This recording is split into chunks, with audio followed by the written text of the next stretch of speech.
Alléluia. Amen. Loin de moi la pensée de vouloir discuter avec vous ce soir. Loin de moi la pensée de vouloir vous prêcher une parole de Dieu pacifique. Loin de moi la pensée de prêcher une parole tranquille. Mais je viens prêcher la parole de révolution. Changer ta manière de comprendre les choses. Lorsque Dieu voulait sauver l'humanité entière, il a fait en sorte que cela se fasse par la mort de Jésus à la croix. Si la mort de Jésus est la solution aux hommes, la solution à l'humanité, alors quiconque a Jésus en lui est devenu automatiquement la solution à son milieu. Est-ce que quelqu'un me comprend attentivement? Quiconque a Christ en lui est devenu la solution à l'humanité. Il est donc plus question pour vous, frères et sœurs, lorsque vous êtes dans une église, de croire que vous êtes des humains normaux. Vous êtes des humains extraordinaires. Je peux le dire et je ne le dis pas pour que tu puisses dire Amen. Mais je le dis pour que ton Amen soit une acceptation de cette révolution. Je ne m'attends pas à voir les choses changer quand toi tu les décideras. Je m'attends à voir les choses changer quand moi je vais les décider. Je suis chrétien et cela suffit pour changer les choses. Je prends en moi l'homme qui a sauvé l'humanité entière. J'ai en moi l'homme qui a sauvé l'humanité entière. Je suis chrétien et cela me suffit. Je suis chrétien et je suis une denrée rare. Si être chrétien était une chose facile, mais plusieurs le seraient déjà devenus par leur volonté. Si marcher dans la sainteté était une chose facile, mais nous n'aurions aucun bar ouvert dans cette nation. Être chrétien n'est pas une chose facile. Voulais-je dire, ce n'est pas une chose simple à négliger. Quiconque est chrétien doit se savoir être doté d'un pouvoir que beaucoup de gens n'ont pas. Pour que tu naisses, personne n'est mort. Mais pour que tu naisses de nouveau, Jésus a dû mourir. Ce qui veut dire que le commencement de ta vie en tant qu'humain et le commencement de ta vie en tant que spirituel est très différent.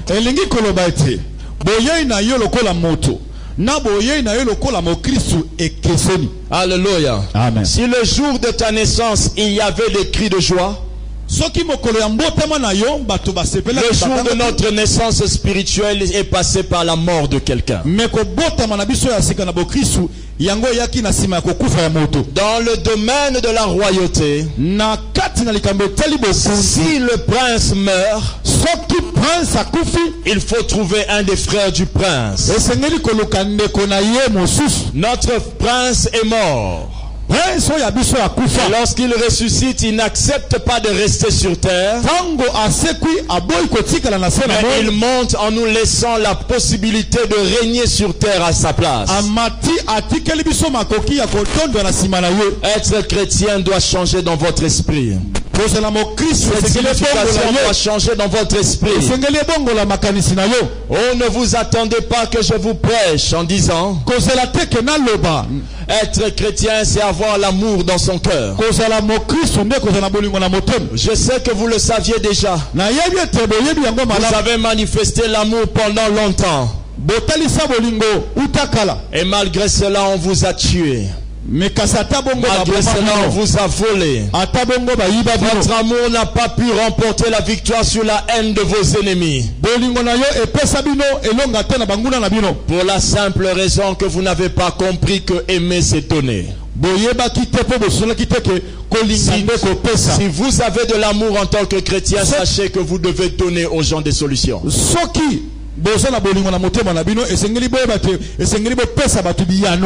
chrétien, j'ai l'amour dans mon cœur, je dois donner à ma famille les solutions que ma famille cherche. Je suis chrétien, j'ai l'amour en moi, je dois donner à mon quartier ce que mon quartier cherche. Les réparations, la solution des problèmes de mon quartier. Il y a de cela 2-3 ans. Une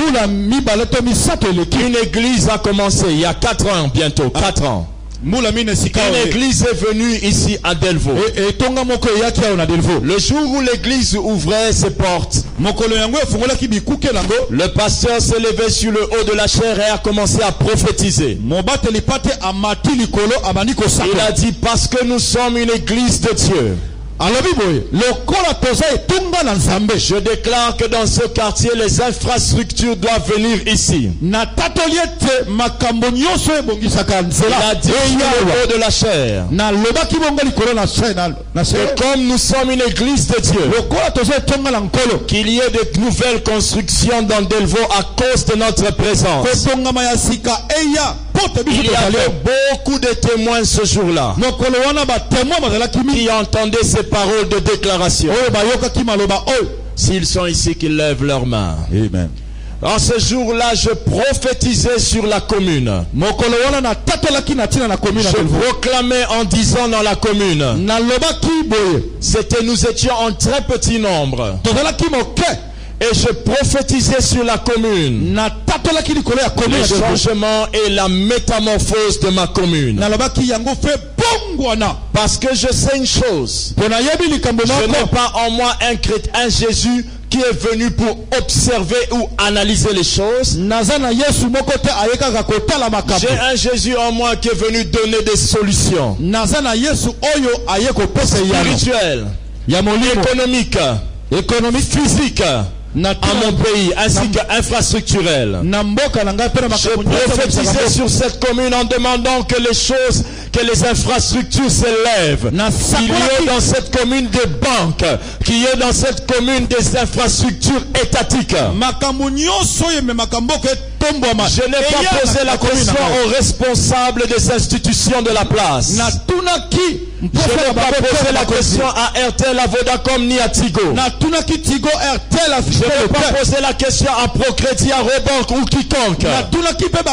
Mais j'ai prophétisé parce que celui qui est en moi est celui qui donne la vie. J'ai prophétisé au-dessus des objets. Car les objets de la création ont été créés par la parole de quelqu'un. Les briques connaissent la voix de Dieu.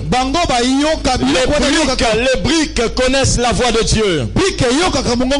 Le sable connaît la voix de Dieu. Les métaux connaissent la voix de Dieu.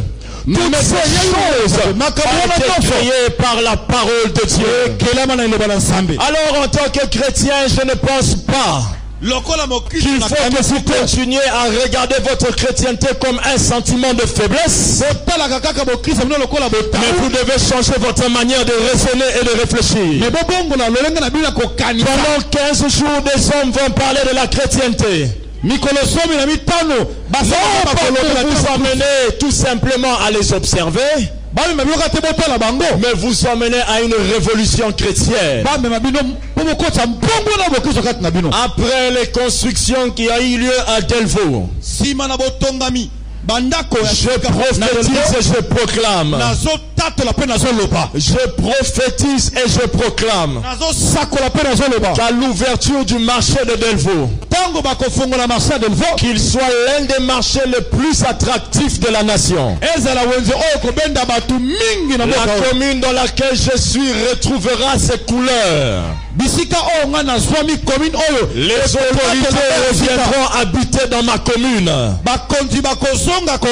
Les hommes seront élevés dans cette commune. Cette terre de chefs redeviendra une terre de chefs chrétiens. Nous sommes les responsables terriens. responsable et par la puissance du nom de Jésus, l'Éternel nous donne dans cette commune une parcelle très grande à nous. J'ai ainsi proclamé. La plus belle chose qui peut arriver à une femme, la plus belle chose qui peut arriver à un homme, c'est d'épouser un chrétien ou une chrétienne. Pour une femme épouser un chrétien, pour un homme épouser une chrétienne. C'est une garantie de succès, une garantie de bonheur, une garantie de domination. Est-ce que quelqu'un me comprend attentivement? Amen. Bien-aimé dans le Seigneur, être chrétien est tellement puissant que même quand les gens n'avaient pas encore vu Jésus, même quand Jésus n'était pas encore venu mourir sur terre, Jésus a dû intervenir pour la plupart des personnes, même dans l'Ancien Testament. Christ est toujours au milieu de nos problèmes, au milieu de tout ce que nous vivons. Il est là pour nous donner la solution. Mais qu'est-ce qui affaiblit cette chrétienté? Notre fameuse chrétienté depuis 5 ans, 2 ans, 3 ans. Vous êtes chrétien depuis un moment. Mais qu'est-ce qui affaiblit votre chrétienté? Pourquoi ces paroles de déclaration faites au nom de Jésus ne sont pas liées à votre quotidien? Pourquoi la chrétienté chez vous, c'est connaître beaucoup de versets bibliques? Vous connaissez tellement de versets bibliques, malgré ça vous ne les vivez pas. Pour vous, la chrétienté, c'est quoi? Appartenir à une église, avoir un bon pasteur. Vous êtes loin de la vérité. Ce qui a détruit votre chrétienté, c'est le commencement de votre chrétienté. La plupart assis ici, ils sont chrétiens mais ne savent pas depuis quand ça a commencé. Le fait que votre chrétienté a mal commencé, le fait que vous êtes devenu chrétien mais vous ne savez même pas comment ça a commencé, voilà ce qui rend faible votre chrétienté. Quiconque ignore ses origines ne peut pas imposer son origine. Quiconque ignore comment il est venu, d'où il est venu, il ne peut pas réclamer quelque chose. Rappelez-vous de l'histoire de cette femme qui est venue devant Géasi. Géasi lui a dit: qu'y a-t-il? Cette femme n'a pas expliqué à Géasi. Mais elle est allée expliquer à l'homme de Dieu. Parce que c'était l'homme de Dieu qui lui avait prophétisé la naissance de l'enfant. Si vous ne savez pas où a commencé votre miracle, comment pourrez-vous aller le redemander? Comment pourrez-vous aller dire à Dieu: tu m'avais trompé? Vous êtes assis ici, assis ici. Vous vous dites chrétien, mais votre chrétienté est faible. Vous n'arrivez pas à changer les habitudes de votre famille. Vous n'arrivez pas à imposer l'autorité de votre chrétienté au milieu de vous. Pourquoi? Parce que votre commencement a été faussé. Quand vous avez commencé votre chrétienté, vous avez faussé le départ. Laissez-moi vous dire que la plupart d'entre nous ici ne savent même pas quand est-ce que ça a commencé. Mais tout ce qu'ils savent, c'est que Nasambelaka. Kosambela, ce n'est pas être chrétien. Kotar la Bible, ce n'est pas être chrétien. Je sais que je vous choque en vous disant ça. Mais ça commence quelque part la chrétienté. Ça ne commence pas par la lecture de la Bible. Ça ne commence pas par une vie de prière. Ça ne commence pas par une vie de méditation. La chrétienté ne commence pas par là. Ça commence par une rencontre avec une personne. Tant qu'il n'y a pas cette rencontre, tout ce que vous appelez chrétienté n'est que fable de La Fontaine.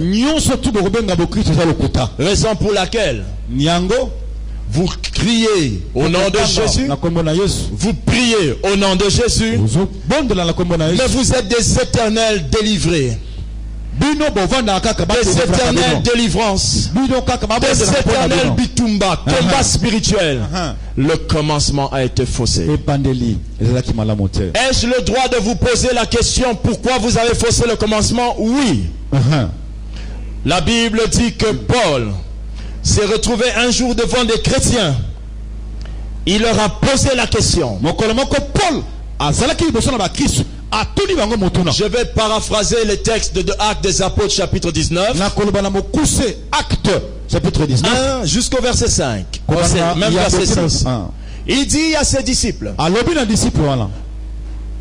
quand vous êtes convertis, avez-vous reçu le Saint-Esprit? Paul pose la question pour vérifier le commencement de leur chrétienté. Ai-je le droit en tant que serviteur du Dieu très haut de vérifier votre commencement? Oui. Yes. Avec Paul, je viens me tenir devant toi et je te dis, quand tu t'es converti, comment ça a commencé? Paul a vérifié le commencement de la chrétienté de ses disciples. Paul a vérifié et ce n'est après qu'il ait posé des questions, qu'il a prié pour eux et il les a baptisés. Un mauvais commencement, un faux commencement peut attirer un échec dans la suite. Est-ce que quelqu'un me suit attentivement? Si vous avez mal commencé votre chrétienté, vous ne bénéficierez jamais de ces avantages. Y a-t-il quelqu'un qui a compris cela? Très bien. Alors, comment as-tu commencé ta chrétienté? Revoyons le commencement de votre vie chrétienne. D'autres ici ont commencé la vie chrétienne sans engagement volontaire. D'autres ici ont commencé la vie chrétienne sans engagement volontaire. Si vous avez commencé la vie chrétienne, ce que vous appelez Nakoma Kosambela, je commence à prier. Si vous avez commencé la vie chrétienne sans qu'il y ait un engagement volontaire de votre part, vous n'êtes pas chrétien. Oui. Il est temps que les apôtres se lèvent pour dire c'est quoi la vérité. Il est temps que l'on sélectionne. Il est temps que l'on passe le passoire pour vérifier qui a commencé sa chrétienté convenablement.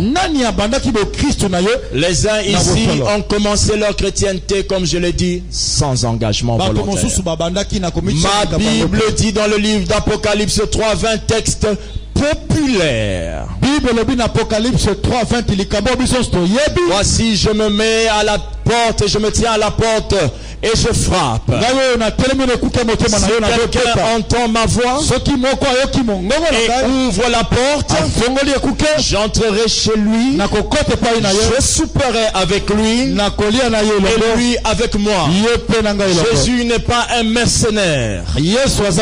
Jésus n'est pas un brigand qui entre dans la vie des gens sans poser de questions. Si vous avez commencé votre vie chrétienne comme par hasard, vous avez commencé votre vie chrétienne comme on dit en lingala, comme si au betakili baku malamu, cette chrétienté est nulle. Raison pour laquelle votre foi est nulle. Vos prières sont nulles, vos jeûnes sont nuls, vos requêtes sont nulles, vos offrandes sont nulles. Car si vous avez faussé le commencement, vous ne pouvez pas être aussi la fin. Il n'y a que l'alpha qui peut être l'oméga. Il n'y a que celui qui réussit le commencement de sa vie chrétienne qui peut emmener la fin de toutes choses dans sa vie. Vous ne pouvez pas arrêter les choses si vous n'avez pas commencé la bonne chose. D'autres ont commencé la vie chrétienne autrement. Deuxièmement, d'autres ont commencé la vie chrétienne depuis le ventre de leur mère. Voilà une autre hérésie. Lorsque Jérémie 1,5 nous dit, depuis le ventre de ta mère, avant même je te connaissais, je t'avais déjà établi, je t'avais consacré. La Bible ne parle pas de la conversion. On ne devient pas chrétien depuis le ventre de sa mère. Si quelqu'un ici est chrétien depuis le ventre de sa mère, il dit des phrases idiotes comme celle-ci. Je prie depuis mon enfance. Moi, depuis que je suis petit, j'aime toujours la prière. Tout ce que tu as aimé quand tu étais petit n'était pas bon jusque quand tu as vieilli, tel que le bonbon. Tu as aimé le bonbon depuis que tu es petit, quand tu as vieilli, on t'a interdit cela. Ce n'est pas parce que vous avez aimé Dieu dans votre enfance que vous étiez chrétien dans votre enfance. Je l'ai dit tout à l'heure, Jésus n'est pas un mercenaire. Il n'entre pas dans la vie des gens par éducation. Il n'entre pas dans la vie des gens parce que vos parents mangent à table et d'autres par terre. Il entre par une rencontre personnelle. Ainsi, certains, comme je l'ai dit tout à l'heure, disent qu'ils sont chrétiens depuis le ventre de leur mère. Dieu peut t'appeler depuis le ventre de ta mère, mais tu n'es pas chrétien depuis le ventre de ta mère. La chrétienté est une prise de décision volontaire d'un homme vis-à-vis d'une personne, c'est-à-dire Jésus-Christ.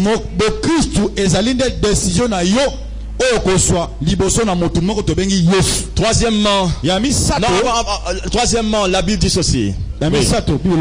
Et nous allons lire cela dans Romains 10, 14. Pour appuyer ce que je veux dire en troisième point. La Bible dit, comment donc invoqueront-ils celui qu'ils n'ont pas cru? Celui en qui ils n'ont pas cru. Et comment croiront-ils en celui dont ils n'ont pas entendu parler? Et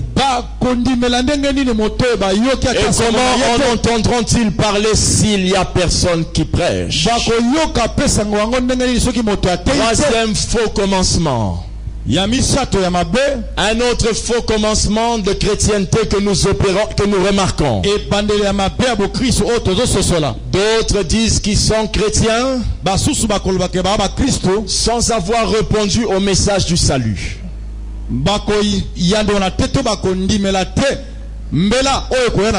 devenir chrétien, il faut avoir entendu le message qui parle du salut. La vie chrétienne commence par le message du salut.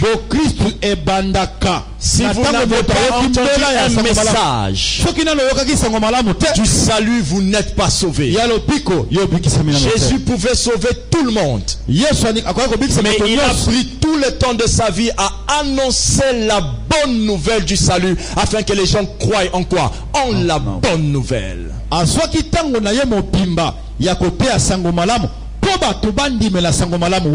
Il est temps que quand on prie pour vous, que les démons partent, qu'ils ne reviennent plus jamais. Mais ça ne marche que lorsqu'on a réussi le commencement. Et si vous avez commencé votre vie chrétienne sans écouter le message du salut, mais ceux qui ont pendant vos Christ, nakoyoka sango ya l'obligation ko ezala ki peme na biso depuis na kota na église wana makambo changea, tu n'es pas chrétien. Une église a commencé à côté de nous et je suis allé entrer là-bas. Et dès que je suis entré, mes choses, toute appartenance à une église n'est pas la chrétienté. Je vous le redis et vous le redis encore. Vos amèdes timides démontrent combien déjà la culpabilité monte dans votre cœur. Yes. Vous réalisez déjà dans 3 points déjà combien on doit remettre en question le commencement de votre vie chrétienne. Raison pour laquelle vous n'avez pas le même alpha et le même oméga en vous. Yes. Amen. Yes. Si vous avez commencé la vie chrétienne sans répondre à un message, mais si vous l'avez commencé par une conviction, du genre,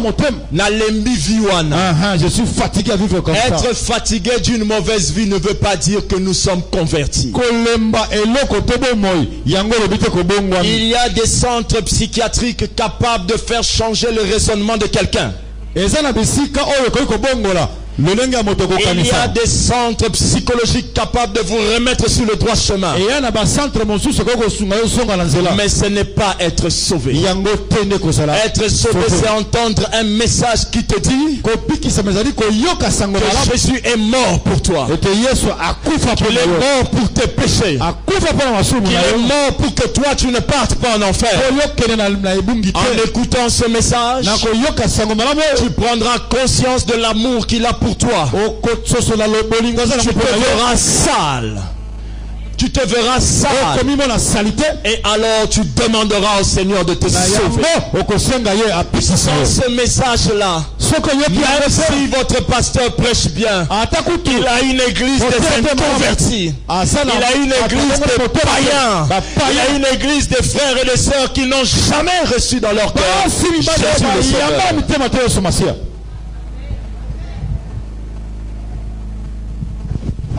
Alléluia. Amen. Message rare pour vous emmener à des bénédictions rares. Pour vous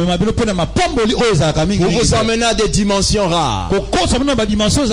J'aime certains insensés qui me regardent et me disent: Pasteur, quel est votre secret? Moi, je suis un enfant de Dieu. Je suis un enfant de Dieu. Je connais comment ça a commencé. Ça n'a pas commencé par un pasteur, une église qui était à côté de la maison. J'étais assis dans un matanga. Quand le frère Chouchouna était en train de parler à d'autres garçons, il disait: Jésus est mort pour vous. Jésus est mort pour vous. Moi j'étais derrière eux. J'ai commencé à trembler. Je me suis senti mauvais. Je suis sorti du matanga. C'était chez les Mabosso, ceux qui habitaient, ceux qui étaient avec nous à Nyanza connaissent. Je suis sorti de là. De là à la maison, ce n'est même pas 100 mètres. J'ai commencé à pleurer. À pleurer. Je ne savais pas pourquoi je pleurais. Mais je savais une chose: je suis sale. J'ai dormi sans savoir pourquoi je souffrais dans le cœur. Le matin, je me suis réveillé. J'ai cherché Chouchouna Balako. Chouchouna existe, vous pouvez aller lui poser la question. J'ai vu Chouchouna Balak. J'ai dit: Balako, emmène-moi à l'église. Chouchouna m'a montré l'adresse, m'a indiqué l'adresse de l'église. J'ai pris une Bible qui était à la maison, Tob. J'ai mis ça dans ma poche. Je ne sais pas si vous imaginez la taille de Tob dans une poche. Alors la poche avait gonflé comme ça. J'avais honte que mes amis me voient avec une Bible. Mais je devais aller dans l'église de Chouchouna. Alors je partais en tenant ma poche honteusement. Quand j'ai pris l'avenue de Saint-Charles-Luanga, j'ai retiré la Bible. Et je commençais à marcher très vite. Je suis arrivé à l'église. Le pasteur Mehdi Kombe prêchait. Pendant qu'il prêchait, il nous disait que Jésus revient bientôt. Alors mon cœur a commencé à battre. Pas de peur, mais la prise de conscience de mon état de pécheur. Je me suis approché de Mehdi Kombe. Je me suis mis à genoux. Je pleurais. J'avais laissé ma mère, mes frères à la maison. Sortir chez nous était interdit. Mais j'étais obligé de le faire. Quelque chose devait m'arriver. Je sentais que c'était sérieux. Mehdi Kombe a fait la prière d'acceptation. Il a dit, prie avec moi. Je me suis mis à prier avec les frères qui étaient à genoux. Seigneur Jésus, Seigneur Jésus, je te donne ma vie, je te donne ma vie. Après la prière d'acceptation, bizarrement, la prière n'avait traîné que quelques secondes. Mais à mon lever de cet endroit-là, les larmes coulaient, mais je n'avais plus mal. Je ne souffrais plus dans le cœur. Je n'avais plus la conviction de péché. Je ne me sentais plus coupable. Je ne savais pas ce qui était arrivé. C'est plus tard que j'ai compris que le sang de Jésus venait d'effacer mes péchés. Lorsque la chrétienté commence par la croix, alors la chrétienté a pris un bon départ. Et c'est comme ça que je rentrais à la maison sans avoir peur de maman. Je savais que quand je rentrerai, on va me taper. Et quand je rentre, on me tape. Mais mon cœur était dans la joie. Les douleurs des tapés que je sentais ne me faisaient plus mal. Parce que quelque chose était entré en moi qu'aucune éducation ne pouvait faire entrer. Quelqu'un était entré en moi qu'aucune personne ne pouvait introduire. Christ est venu avec sa paix, non pas comme le monde la donne.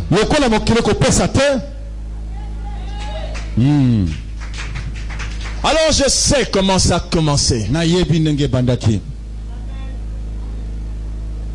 Quatrièmement, d'autres ont commencé leur vie chrétienne par la peur. Ils étaient en fuite des attaques. Alléluia. Je sais que la maison de Dieu est une maison de refuge. Mais naître de nouveau, ce n'est pas courir à l'église. Si vous placez des bases ainsi dans le cœur du peuple que vous prêchez, vous serez des éternelles personnes à délivrer. Une femme est venue ici depuis la France. Elle a fait 2 semaines de prière de délivrance. Pendant 2 semaines, on chassait les démons. La sœur est partie. Elle était en paix pendant quelques semaines. Et après, le problème revenait. Alors elle me pose la question. Pourquoi est-ce que les démons reviennent? Je lui ai dit ceci. Nous avons le pouvoir de chasser les démons, mais nous n'avons pas le pouvoir de te sauver.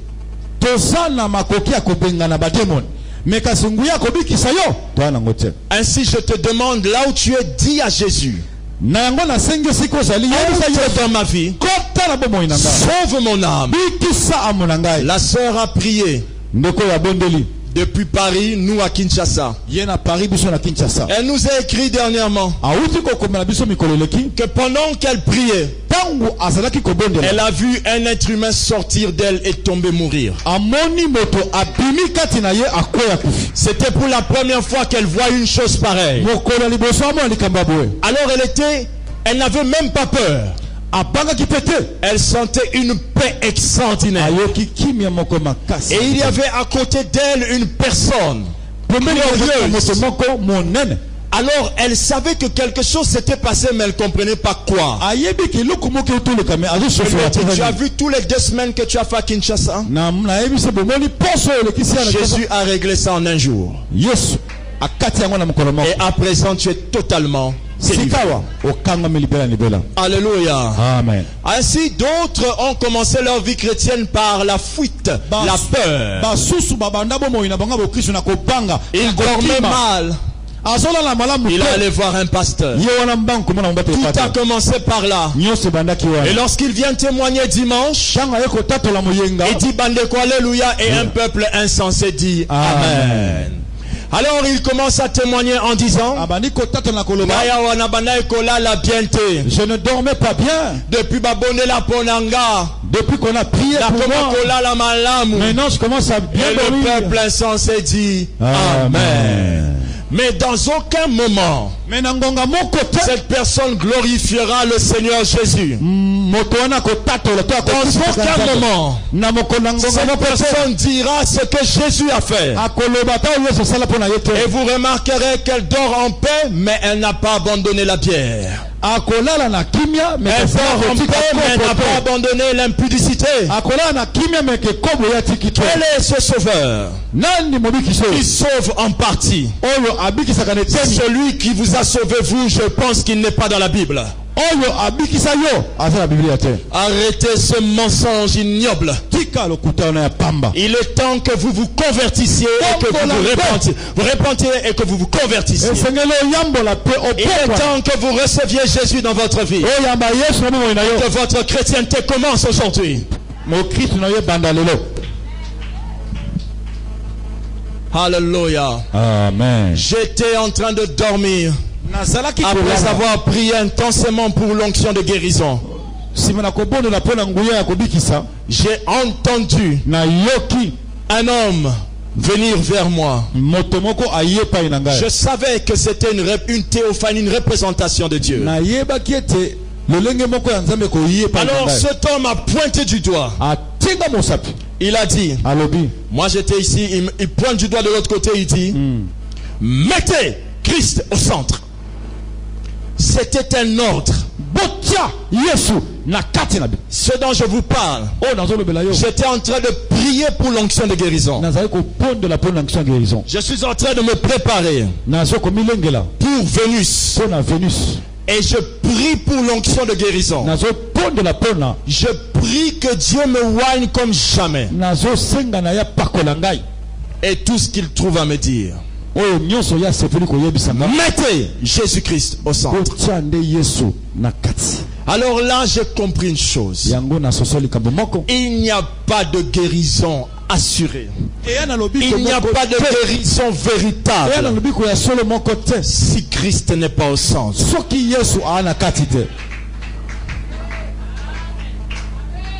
Remercions Dieu d'abord parce qu'il a donné son Fils. Remercions-le pendant quelques secondes.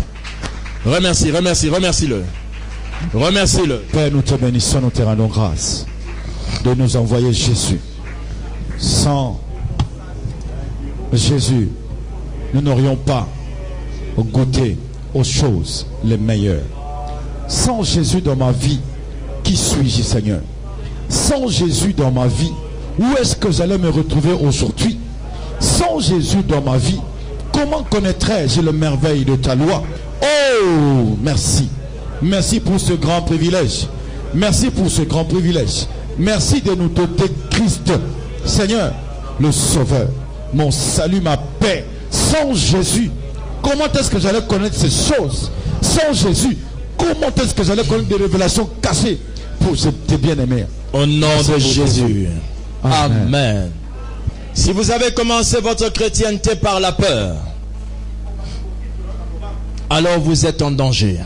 1 Jean 4, 18 à 19 nous dit, 1 Jean 4, 18 à 19, la crainte n'est pas dans l'amour, mais l'amour parfait bannit la crainte. Car la crainte suppose un châtiment. Et celui qui craint n'est pas parfait dans l'amour. Si votre relation avec Dieu est fondée sur Nalala bien, vous priez par peur, vous invoquez par peur, il n'y a aucune relation d'amour entre vous. Cinquièmement, d'autres ont commencé la vie chrétienne. D'autres ont commencé la vie chrétienne par la faim. Par la fin et non le début. D'autres ont commencé la vie chrétienne par la fin et non le début. Comment pensez-vous que Matthieu 7.21, texte préféré, que je préfère ce texte 7.22, c'est un de mes textes préférés, 7.21. Matthieu 7.21, 22. La Bible dit que ce ne sont pas tous ceux qui disent Seigneur, Seigneur qui entreront dans le royaume des cieux, mais ce sont ceux qui auront fait sa volonté. Et il dit que plusieurs diront quoi? N'avons-nous pas fait des miracles en ton nom? N'avons-nous pas chassé des démons? N'avons-nous pas guéri des malades? Et Jésus leur dira, je ne vous ai jamais connus. Ce texte prouve ceci, qu'il y a des gens capables de marcher avec Dieu rien que par le miracle, rien que par la guérison, rien que par les prophéties, mais sans avoir connu Dieu.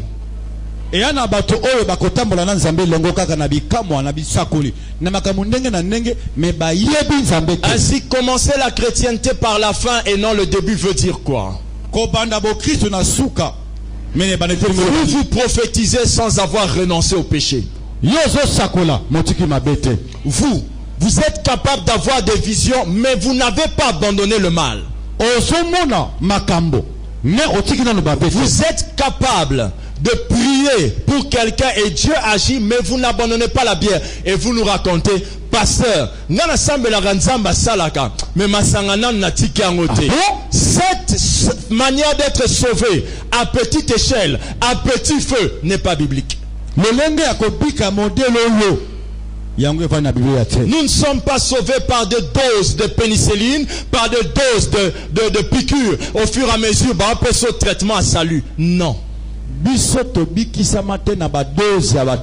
La Bible dit voici le jour du salut, et non pas voici le mois du salut, et non pas voici les semaines du salut, et non pas voici l'année du salut.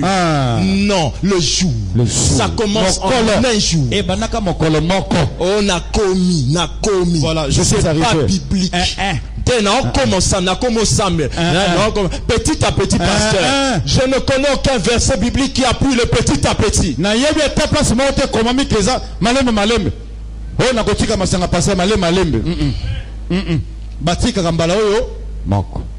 Ta chrétienté est fausse. Elle a échoué dès le commencement. Alléluia. Sixièmement, c'est l'avant-dernière manière que d'autres ont commencé leur chrétienté. D'autres l'ont commencé en s'approchant du trône pour leurs envies et non pour leurs besoins.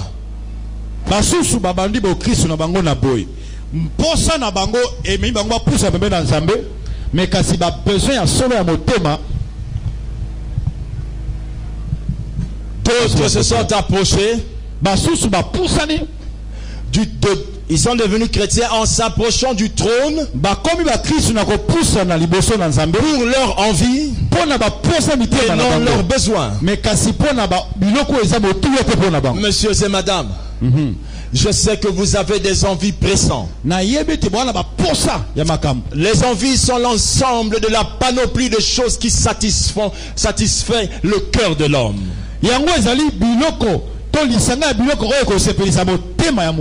Alors il y en a ici qui ont commencé leur chrétienté par le mariage. Il y en a qui ont commencé leur chrétienté par le travail. D'autres ont commencé la chrétienté par l'abondance, par le voyage, par une naissance d'enfant. Frères et sœurs dans le Seigneur Jésus, la Bible dit, approchons-nous donc avec assurance du trône de la grâce afin d'obtenir miséricorde et non pas d'obtenir les envies de notre cœur. S'il y a quelque chose qui devait t'approcher de Dieu, c'est que tu as besoin qu'il ait pitié de toi. Si le jour où tu entrais à l'église, le fameux jour où tu dis que Nabon la motema, c'était le jour où on avait prophétisé sur toi. Nada. Ton commencement n'a pas encore commencé. Tu n'as pas encore commencé. Non. Le jour où on s'approche de lui, c'est le jour où on a besoin qu'il ait pitié de nous. Si ton besoin est plus grand que l'envie de sa pitié et de sa miséricorde, alors tu n'es pas sauvé.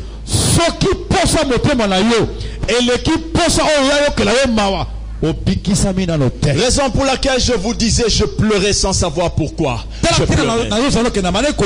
me sentais sale. À cause de cela, beaucoup de gens, le fait qu'ils ne sont pas bien convertis, leur commencement a été faussé. Et ils sont capables aujourd'hui d'être chrétiens pendant 4 mois et faire 2 semaines d'ennemis.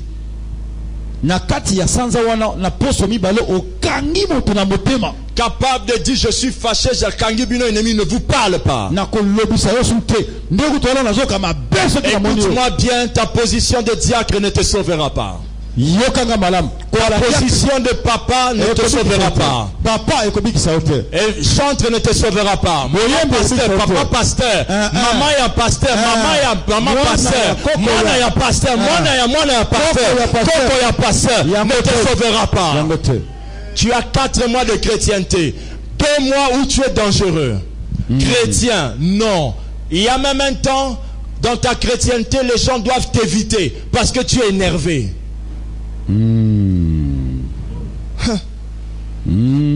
Eh ben dis donc, l'enfer est un lac tellement vaste, capable de posséder et de détenir toute l'humanité.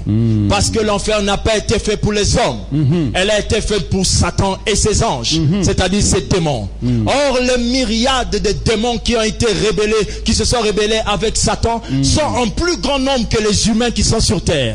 Ce qui veut dire que l'enfer est un espace bien vaste, capable de vous contenir, frère. Le feu de l'enfer n'a pas été attisé selon la densité de la peau humaine, mais elle a été attisée selon la densité de la puissance d'un démon.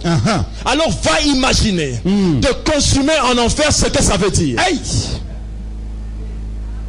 Il est temps que l'on parle de la chrétienté, que l'on revienne dans la vérité, et que l'on soit nouvellement né.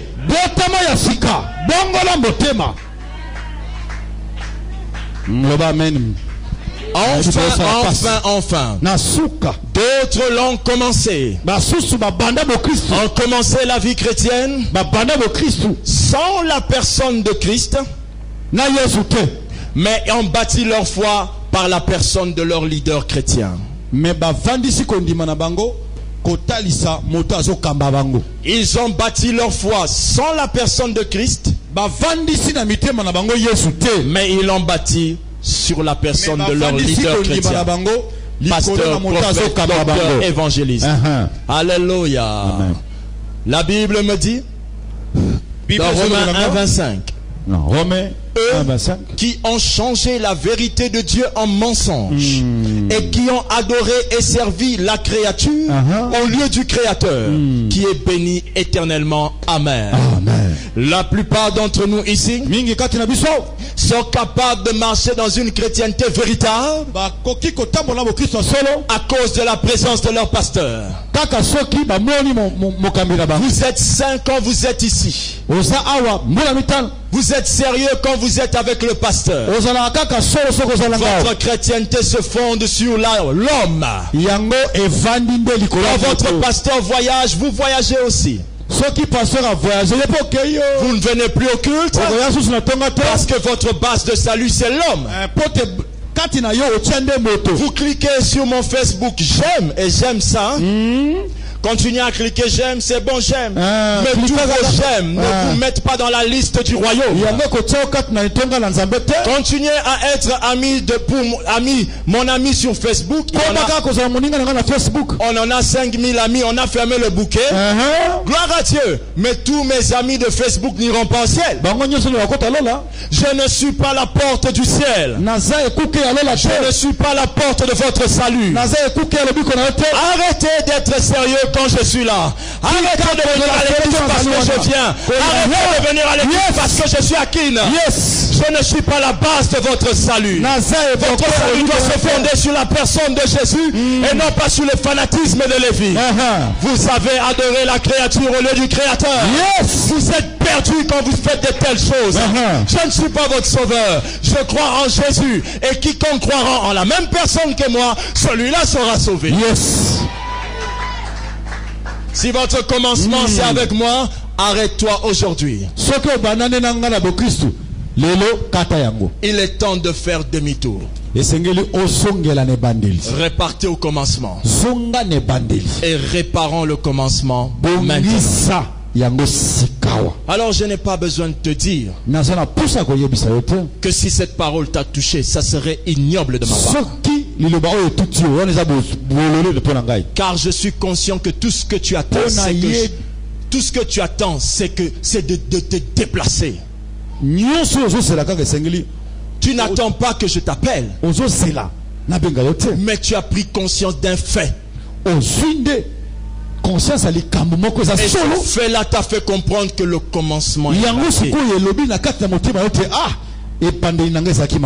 Et à cause de cela, tu te précipites pour demander la nouvelle naissance.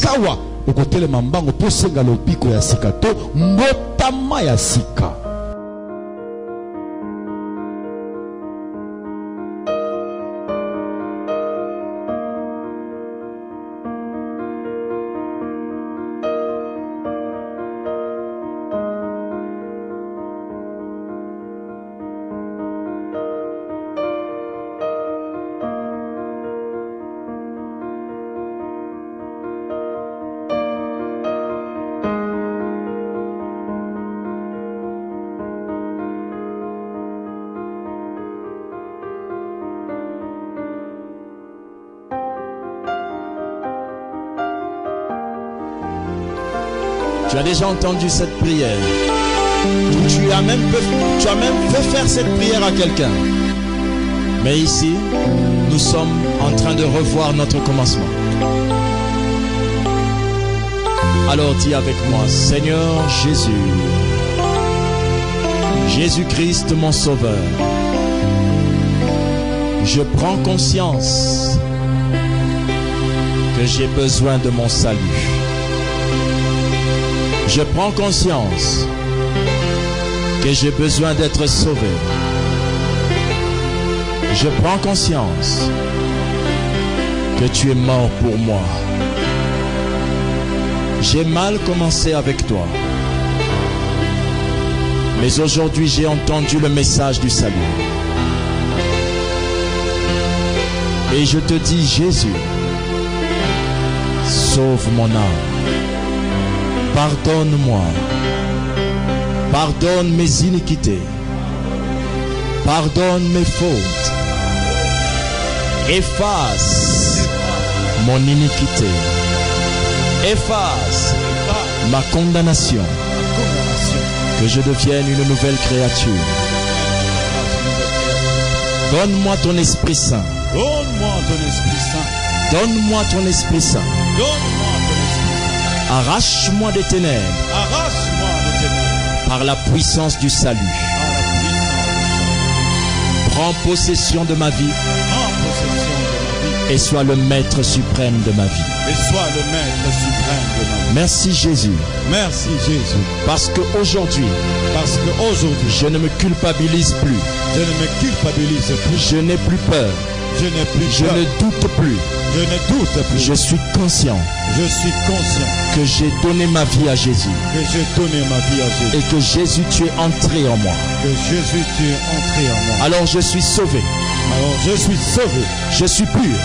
Je suis pur. Je suis délivré. Je suis délivré. Je suis une nouvelle création. Je suis une nouvelle création. Par la puissance de ton salut. Par la puissance de ton Merci salut. Seigneur Jésus. Merci Seigneur Jésus. Amen. Amen. Acclamons Dieu. Lève-toi avec joie. Prends courage. Lève-toi. Prends courage. Prends courage. Prends courage. J'aimerais arrêter. J'aimerais que ceux qui sont de l'autre côté, quand vous les voyez venir vers vous, saluez-les, saluez-les, saluez-les. Allez-y, allez-y.